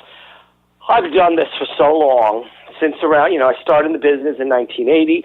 I got very ill in 1995 and almost died. And I got up 9 months later and I was back at work. And I just thought, I did A&R so beautifully. And I worked with some of my heroes, some of my new heroes, some idols of mine, like Nina, that I thought, here we are in 2003, 2004, all the Tower records are closing, all the Virgin megastores are closing, this thing called Napster happens, people are now file sharing and downloading and basically stealing, and I thought, you know what, I've had enough. So in 2004, I left Palm Pictures, and guys, I had no idea what I was going to do. But, I've always had this kind of blessed life that if I put it out there and I ask the universe or God or whoever you believe in or for help, some kind of help was going to come my way. Sure. So I always knew I loved taking photographs. When I was 15, 16, going to CBGB and Max's Kansas City, I had a plastic Kodak 110 in my pocket that fit snugly in my jeans pocket. I took pictures. I then graduated to a Polaroid camera. Then I bought my 35mm Minolta, and I was taking pictures of rock and roll. I was taking pictures of backstage, and that's what I was doing. So in 2004, I thought, you know what? I'm going to take pictures. So, of course, everyone thought I was going to take pictures of bands. Right, sure. And I thought, oh, God, I'm not. There are people who take pictures of bands beautifully.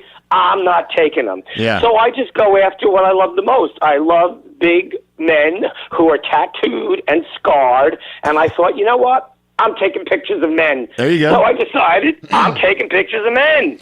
So, well, and your pictures. Your photography is really actually stunning and evocative and very cool. And well, thank you. When I did notice that the theme of it was big, strong, tattooed men, all I could think was that I can't believe I've been invited to do a photo shoot yet. I know. Of course, I understand. Well, darling, we haven't met yet, so when we meet, trust me, some monkey business. I mean, we'll take pictures. I mean, that's what we'll take. You'll have to change it to just a 33-year-old skinny rock kid from Nashville. Lord, I'm not skinny. All right. I'm not sure anyone wants to see it. And have you published book? Okay, Have you so published? we can take a picture of you with your jeans and your sneakers and stick you up against the wall with a lot of texture and make some beautiful black and white portrait of you, and you'll shut up, and it'll be beautiful. There we go. I'm in. Hey, There you go. Anyway, so let the man do his started work. taking pictures. A company in Germany called Bruno Gemunder, who produces and publishes erotica globally, picked me up. I have 3 books out. I'm working on a 4th book for next summer, and it's all erotic Polaroids of people I picked up on the street in the 1980s. Wow. It's going to be very cool. Very cool. I don't have releases for a lot of these pictures, so people are going to get black bars put over their eyes or their faces scratched out, but there's still something very provocative about what these Polaroids look like. Whether it's a nude or just a portrait, you feel that it was taken not present day. Right, right. So, I'm always taking pictures. In 2009 and 2010, when I wasn't at record companies anymore, Cyndi Lauper called me up, asked me if I wanted to A&R 2 of her albums. So in 2009, I A&R'd a record for her called Bring Ya to the Brink. It's a dance record. Yeah. 2010, she wanted to go total opposite.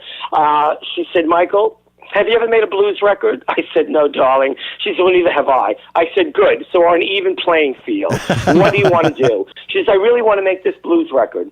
So we sat in her kitchen for weeks on end. We sat in her living room floor playing vinyl. We were on our computers looking up best of the blues catalogs, songs that came from a woman's point of view. Sure. And we just started gathering songs, tons of songs. I'm very proud of that record. We worked very hard. My friend Josh over at Downtown Records suggested a producer for her, a guy named Scott Bomar. He has his own band called the Bo Keys, who are very cool. So Cyndi and I go down to Memphis to meet Scott. He's about 40 years old. We decide he's our guy. He then decides he's going to get all of Al Green's band, all of Isaac Hayes' band, Ann Peebles, who back in the day sang I Can't Stand the Rain, comes in to sing. We decide we love Johnny Lang, so Johnny Lang comes into play, and we made an extraordinary record called Memphis Blues. In 2010, it got nominated for Best Contemporary Blues Album, Grammy Award. Awesome. Didn't win the Grammy, but it was fabulous to be nominated, Absolutely. as they say. Sure. Right. I mean, oh yeah. No, it was. It was like we worked very. No. We worked very, very hard. And the effort, everybody, heard those efforts. That's great, man. There's I know we can't go on forever. So when I write my book, I will tell you the backstory of when Cyndi and I were sightseeing. We went to the Lorraine Motel where Dr. King was killed. Yeah, I was there just was there. a woman we met on the street, and that's a story I'll say for either part 2 of this or my memoir. Well, we can't wait to hear that. And of course, we could talk to you for hours and hours on end. I know. And we will also, at some point. Just so we kind of wrap up in the present day, I have a dear friend, John Joseph. He sings for a band called the Cro-Mags. Yeah. He told me he had a new band. He needed to get a record deal last year. His new band's called Blood Clot. I heard the demos. I thought they were fabulous. I brought them to Brian Slagle at Metal Blade. Yeah. Brian gave them a deal, and they have their own new record out that's called Up in Arms. Yeah, I've heard Blood Clot. They're cool. And if anyone listening hasn't heard the Cro-Mags, that's an amazing, amazing band. One of my favorite bands ever. Yes, absolutely. So, Michael, here at the end, we have a few questions, just maybe 3 or 4 from some of our listeners that were pretty excited. Wait, you have more questions? Not our questions. They're not from us. We're done. Lord. We've learned everything we can from you. Absolutely. Please. So here's some of our listeners of the show who were pretty excited you were going to be on. First question is from our friend Nicole Williams. And these are all of our patrons, by the way. So these are people who have donated to the show, who have given back to the show. Thank you. Awesome. Nicole Williams asks, what was your first impression of Lars Ulrich, and have you ever met another band member quite like him in your career? I have never met anyone like Lars. He's a very unique character. Remember when I met him, he must have been 21. I was 23. We were both on the same playing field musically. He liked a little more stuff that was heavier and European music-wise than I did. I was into a lot of punk rock that was coming out of New York. But, quite the character. And, he has always been the mouthpiece a lot in the early days for Metallica. And I don't know what else to say about him. He's just, like I said, he's a unique character that I adore. I just did his podcast recently, right. and, we all still stay in touch. That's great, man. It's great to hear. Oh, I hope I answered that listener's question. No, that was great, Michael. Our next question Okay. is from our friend Joe Caps, who asks, did you have any idea that Metallica would be as big as they are? Like I know you liked them.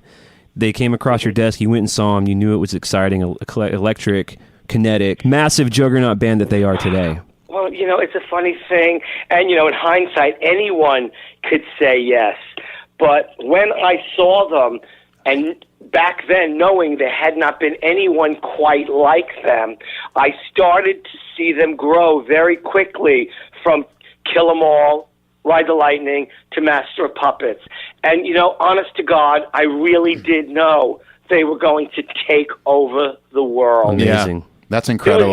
There's been no one ever like them. There are imitators. There are second-rate bands that want to sound like that. No disrespect, but there's only one. There's only one of them, and they do it beautifully. And yes, I always kind of knew I love that answer. they were going to be huge and take over. That's great, man. Well, we've got one more fan question for you, Sure. and it's again about Metallica. Because I think they're just excited and they listen to our podcast. But this is from our listener Alex Finney. He says, Alex. Hey, Alex. What is it about Metallica that causes such rabid devotion from fans? I think you've seen this in person so many times over the years. So, Yes, I have. Well, I think what causes that rabid devotion is that they write extraordinary songs. They tell the truth. They are invested in their audience. James is a natural-born ringleader who knows how to just whip the crowd into a frenzy. Yep. And when you take all those elements, all four of those guys who are great people, extraordinary musicians, wildly charismatic on stage, people relate to that. yes. And, there's always this incredible give and take with an artist and their audience. And, these days, in 2017, they're a different animal, like I said earlier in the interview, than they were back then. But they've grown beautifully.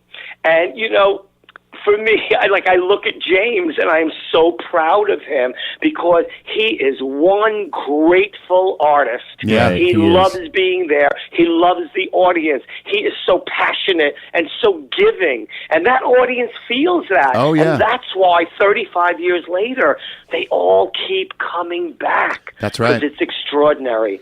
I mean, And there's only they're one of a kind. One of a There's kind. only one of them. I mean, Yeah. and everything you just explained is one of the many, many reasons why we even started doing this podcast. Is that energy, that devotion to the fans, that stuff that's so transparent with all those guys. So, and you're a part of that journey of their career too. So we've got to thank you for that. Oh, well, thank you so much. Yeah, Michael Alago, for those of you who don't know about the film, it's called Who the Fuck Is That Guy? Which I have a feeling fewer people are going to be asking that question now that the documentary is being so well received. Well, I'm just going to correct you a little bit because I have to. The movie is called Who the Fuck Is That Guy? The Fabulous Journey of Michael Alago, directed by Drew Stone. Well, Drew Stone, And that's so I don't get yelled at. I'll yell at you later for correcting me on the show. Exactly. You can spank me. well, Drew Stone. Oh, shit. Oh. You can curse all you want. It's fine. We're at the end. Well, Drew Stone did a fantastic job in this film, like we were talking about earlier. Thank Clint you. and I have seen it this week. It's on Netflix and get on Amazon. It really is very well done. And iTunes. It's on iTunes. iTunes, yeah. There are sections of it that are animated. When Michael's telling one of his amazing stories, gosh. they animated. So It's funny. it's very fun, and I can't recommend it highly enough. I know, same here. There's all sorts of really great people in it telling the story. So Yeah, and Michael, if people are interested in your the few photography books you have put out, where can they pick those up? Oh, a lot of them, they were small press printed. Like, they've sold out of their 5,000 units here and there. But if you try Amazon, one is called Brutal Truth. a lot of it's a very adult, almost X-rated book. And then my last book was called Beautiful Imperfections, all shot on the iPhone with the Hipstamatic app. Oh, and yeah. they're just it's a PG-rated book, and it's all just portraits of men, black and white, color, but no monkey business. Okay. Well, man, we're really looking forward to your book that is yet to be released. Of all your old Polaroids on the street and stuff like that, and I mean, Yes. we can't thank you enough for taking the time out of your Michael, day to do we're this. so grateful for your time. Oh, well, thank you for making it so easy and so fun and asking good questions. And I hope I didn't get too excited about stuff, but I guess excitement is part of, like, I just can't help but always be excited when I talk about the things that I love the most. We get it, man. Absolutely, man. And you know, and we thank you for always being you, for always telling the truth, and for always just pursuing your dreams, because it's affected our lives in some way. Oh, yes, and I always tell young people, always pursue your dreams. You know, if you're that dedicated to the music and that's what you're supposed to do, just do it. Something will happen. Sometimes it doesn't happen 100% the way you think it should, but a version of that happens. And sometimes that version is all you need to keep going time and time again. Agreed. So, Well, there you go. I don't think we can wrap that up any better. I know, geez. Words of wisdom wonderful.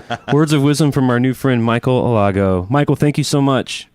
oh, thank you so much, both of you, and have a great day. And I look forward to seeing you all live and in person. And we will go to that Metallica show together. And I definitely want to shake your hands and just say thank you for all of this when I see you. Of course, yeah, and we'll be in touch the next time we come through New York. Okay, please do. All right, thanks again, Michael. Okay, bye-bye.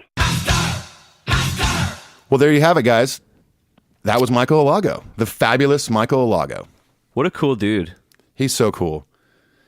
And he's serious. Like, he wants us to hit him up when we're in New York to hang out. Oh, I hope he does. He called me the other day. We sent the audio to him so he could hear it and sort of give us his blessing. And Yeah. he called me, and he's so sweet. He was worried he talked a little too much. And but the thing is, when you've had a career like that and you've lived a life like that, and you've got guys, nerds like me and Ethan sitting at your feet, Yeah. we want to hear that shit. Yeah, no, there was plenty of times, you know, he was just going and going and going, and you want to interject, but you don't want him to cut off what he's talking about. You know, it might have been a little different if we were in person, but he could have talked for another hour, and I would have just been sitting there gushing, you know. Right. Well, yeah. So go, if you haven't seen the documentary, we obviously are big fans of it. So go check it out. And I guess that's it. Go leave us a review on iTunes. It only takes a second. Don't email us. Don't be a lazy asshole. Don't do it. Don't you dare, guys. Don't be like Ethan. Okay. Wow. I'm just kidding. I'm actually How talking. dare you I'm insult your friends like that? Don't make just me kidding. He's the hardest working man in podcast business. Yeah, sure. Joe Rogan. Even if you don't go do all that, we definitely are grateful that you're all listening. So send us an email, interact with us during the week on the socials. Ethan and I have been posting we're playing our top 5 riffs from the Pop Ahead episode. We're doing that on Instagram. Go look on Instagram and find all that shit. It's fun. Yeah, it's so fun. It's the funnest. Oh my God, it's the best. Oh my God, jeez. It's so fun. We will see you guys next week, and have a good one. That's it. All right, peace. Aren't you gonna? Yeah, there it is. I was waiting for you to say peace. Peace. That's like our thing now. All right, ready? Peace. Go, Clint. Peace. Adios. That'll be funny. That's fine.